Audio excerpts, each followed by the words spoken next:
দুঃখী কতি হেগরে ফাঁসি দিয়া ফাঁসি দেখ লাগে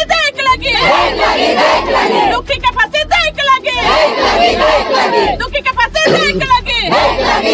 ডিব্ৰুগড় জিলাৰ নতুন দিৰিয়ালৰ ফুল কমলীয়া 7 বছৰীয়া কিশোৰীৰ ওপৰত এনেকে জঘন্য কাণ্ডক আমি লজ্জাজনক অনুভৱ কৰিছো।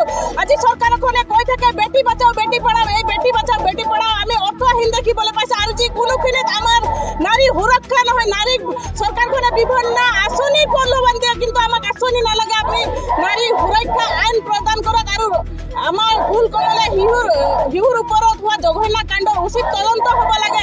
লগতে তেখেতৰ যিসকল নৰবিকা পাখণ্ড ব্যক্তিসকলক অতি শীঘ্ৰে ফাঁচি দাবী কৰিছো আৰু আজীৱন কাৰাগাৰ তেখেতসকলক শাস্তি দিব লাগে। আৰু লগতে নাৰী সমাজৰ কাৰণে সুৰক্ষা আইন বলবৎ কৰিব লাগে। সৌদ আদিবাসী মহিলা সমিতি হয় আমি ঘোৰ নিন্দা কৰিছো এই জঘন্য কাণ্ডক আৰু অতি শীঘ্ৰে এই জঘন্য কাণ্ডৰ লগত জড়িত থকা সকলো দোষীক ফাঁচি নিচিনা শাস্তি দিব লাগে। এয়াই পৰিয়ালবৰ্গক যিহেতুকে এগৰাকী ফুল কমলীয়া শিশু এই পৃথিৱীখন এতিয়া জীয়াই থাকিবলৈ অধিকাৰ পাইছিলে, তাৰ আগতে তেখেতক বিনষ্ট কৰি দিয়া হ'ল। পৰিয়ালবৰ্গক এককালীন সাহায্য দিব লাগে চৰকাৰখনক, এয়া আমি দাবী জনাইছো।